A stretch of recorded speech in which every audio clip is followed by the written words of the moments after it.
بسم اللہ الرحمن الرحیم 22واں پارہ سورہ یاسین آیت نمبر 10-11 اعوذ باللہ من الشیطان الرجیم بسم اللہ الرحمن الرحیم وَسَوَاءٌ عَلَيْهِمْ أَنذَرْتَهُمْ أَمْ لَمْ تُنذِرْهُمْ لَا يُؤْمِنُونَ إِنَّمَا تُنذِرُ مَنِ اتَّبَعَ الذِّكْرَ وَخَشِيَ الرَّحْمَنَ بِالْغَيْبِ فَبَشِّرْهُ بِمَغْفِرَةٍ وَأَجْرٍ كَرِيمٍ صدق اللہ العظیم سبحانك لا علم لنا إلا ما علمتنا إنك أنت العليم الحكيم وَسَوَاءٌ اور برابر ہے علیہم ان کے لیے اندرتم یہ کہ تم ڈرائے ان کو ام یا لم تنذر تو نہ ڈرائے ہوم ان کو لا یؤمنون یہ ایمان نہیں لائیں گے انما بے شک تنذر تم تو ڈرا سکتے ہو من اس کو اتبع جس نے پیروی کی ذکر کی وخشیہ اور ڈرا الرحمن ذات سے بالغیب بن دیکھے فبشر ہو پس خوشخبری دے دیجیے اس کو بمغفرت بخشش کی واجرن اور بدلے کی کریم باعزت محترم سامعین ایک ایسا آدمی کہ جس کے سامنے حق واضح ہو جائے اور پھر بھی اس کی ناقدری کرے ضد تعصب عناد اور بغض کی وجہ سے حق کو ٹھکرا دے تو بعض اوقات اللہ تعالیٰ سے بندے کے دل کی پر مہر لگا دیتا ہے جب ایسے افراد کے دلوں کی پر مہر لگ جائے تو اللہ نے فرمایا ان کے لیے برابر ہے کہ تو ان کو ڈرائے یا نہ ڈرائے یہ ایمان نہیں لائیں گے لا یؤمنون ایمان نہیں لائیں گے اس لیے ایمان نہیں لائیں گے کہ ان کے دلوں کی پر اللہ رب العالمین نے مہر لگا دی ہے یہ ابو جہل عتبہ اور شیبہ جیسے لوگ ہیں لیکن جہاں پر علماء نے یہ نقطہ لکھا ہے کہ سواء علیہم ان کے لیے برابر ہے آپ کے لیے نہیں مطلب یہ ہے کہ جن افراد کے دلوں کے اوپر مہر لگ چکی ہے اللہ تعالیٰ نے ان کو ماننے کی توفیق کو ان کی سلب کر دیا ہے تو ان کے لیے برابر ان کو ایک دفعہ یا 1000 دفعہ دعوت دی جائے ایمان کے راستے کی طرف وہ نہیں آئیں گے لیکن آپ کے لیے برابر نہیں ہے مطلب یہ ہے کہ اگر آپ ایک دفعہ دعوت دیں گے ثواب ملے گا دوسری دفعہ دعوت دیں گے اور ثواب ملے گا تیسری دفعہ دعوت دیں گے اور ثواب ملے گا ان کے لیے برابر مطلب یہ ہے کہ ان کو جتنا بھی سمجھایا جائے گا نصیحت کی جائے گی تو وہ مان کر دینے والے نہیں اس لیے کہ ان کے دلوں کی پر اللہ نے مہر لگا دی ہے اس آیت سے ہمارے سامنے یہ نقطہ بھی آ جاتا ہے کہ ہمیں کسی بندے کے بارے میں یہ فیصلہ نہیں کرنا چاہیے کہ اس کو تو جتنی دعوت دوں گا ایمان نہیں لائے گا جتنی دعوت دوں گا درس کی طرف نہیں آئے گا جتنی دعوت دوں گا یہ نماز کی طرف نہیں آئے گا لہذا اور افراد کے اوپر محنت کی جائے ہمیں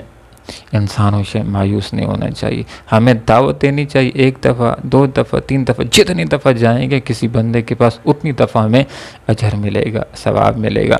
باقی کس بندے کو ہدایت ملتی ہے یہ ہدایت نہیں ملتی یہ اس بندے کا کام ہے اس کے دل کا کام ہے اور اس کے پروردگار کا کام ہے کسی کو ہدایت دینا یہ اللہ کے علاوہ کسی اور کے ہاتھ میں نہیں ہے یہ صرف اللہ رب العالمین کے ہاتھ میں ہے شیطان بھی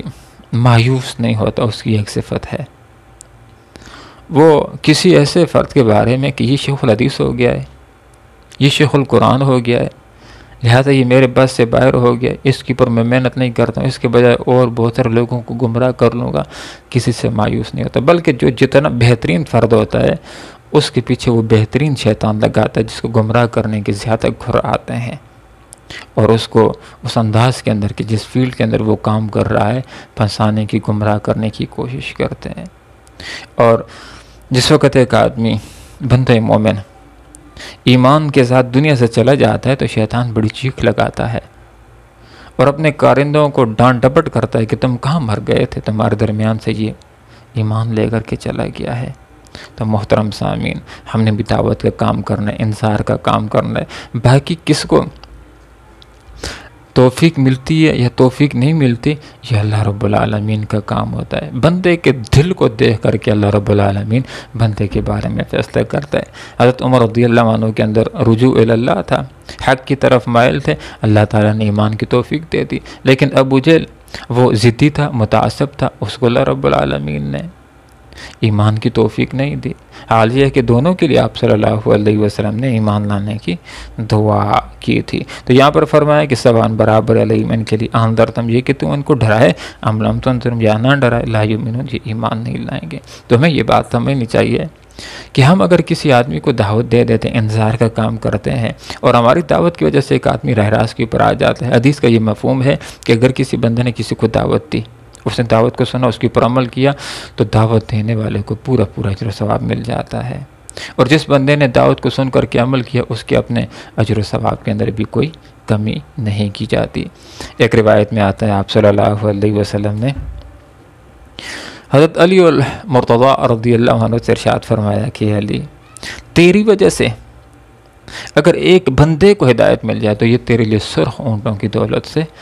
بہتر ہے۔ فرمایا انما تنذر، بے شک تم تو ڈرا سکتے ہو من اس بندے کو اتباع جس نے پیروی کیا ذکر کی۔ مفہوم یہ ہے کہ تمہارے انذار کا، تمہارے ڈرانے کا، تمہاری دعوت و تبلیغ کا فائدہ اس بندے کو ہوگا کہ جو معتدل ذہن والا ہو، جس کی سوچ یہ ہو کہ میں بات سنوں گا، اچھی بات ہوئی تو اس کو قبول کروں گا، اس کے اوپر عمل کروں گا۔ تو فرمایا تمہاری انذار کا فائدہ اس بندے کو ہو سکتا ہے کہ جو نصیحت کو سنتا ہے، اس کی پیروی کرتا ہے، وہ خشی الرحمن اور رحمان ذات سے ڈرتا ہے۔ یہ اللہ رب العالمین کا ڈر، یہ ایک نعمت ہے۔ نبی اکرم صلی اللہ علیہ وسلم نے ارشاد فرمایا رأس الحکمت مخافت اللہ، حکمت کی چوٹی اللہ رب العالمین کا خوف ہے۔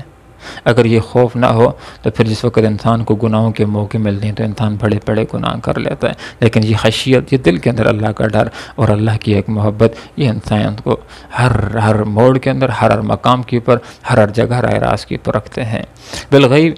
بن دیکھے اللہ رب العالمین سے ڈرتا ہے، اللہ تعالیٰ کی یہ عبادت کرتا ہے۔ بن دیکھے سے مراد یہ بھی کہ اس نے اللہ تعالیٰ کو دیکھا نہیں ہے، پھر بھی یہ اللہ رب العالمین کی اتباع کر رہا ہے، اللہ کے نبی کی اتباع کر رہا ہے۔ اور بن دیکھے کا یہ بھی مطلب ہے کہ لوگوں کی آنکھوں سے جس وقت اوجھل ہو جاتا ہے، اس وقت بھی اللہ کو یاد رکھنے والا، اس وقت بھی اللہ کی بندگی کرنے والا، اس وقت بھی اللہ رب العالمین کی عبادت کرنے والا ہوتا ہے۔ ان آیات کے اندر سے ہمارے سامنے یہ بات بھی آ جاتی ہے کہ بندہ مومن دعوت تو تمام افراد کو دے گا، لیکن جو منہ موڑیں گے اور دوسری طرف دیکھیں گے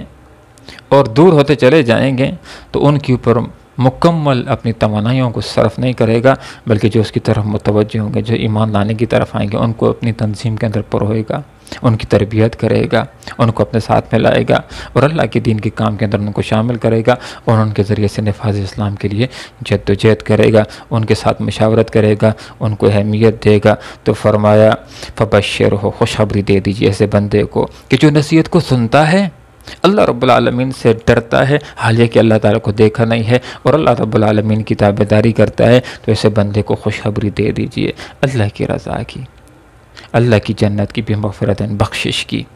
کہ اللہ تعالیٰ تمہارے گناہوں کو معاف کر دے گا، تمہارے ایمان لانے کی وجہ سے، تمہاری نیکیاں کرنے اور گناہوں سے بچنے کی وجہ سے، اور جب خطا ہو جائے تو توبہ استغفار کرنے کی وجہ سے، بمغفرت تیرے لیے بخشش ہوگی، واجر کریم، اور باعزت اجر ہوگا۔ باعزت اجر اللہ رب العالمین عطا کرے گا۔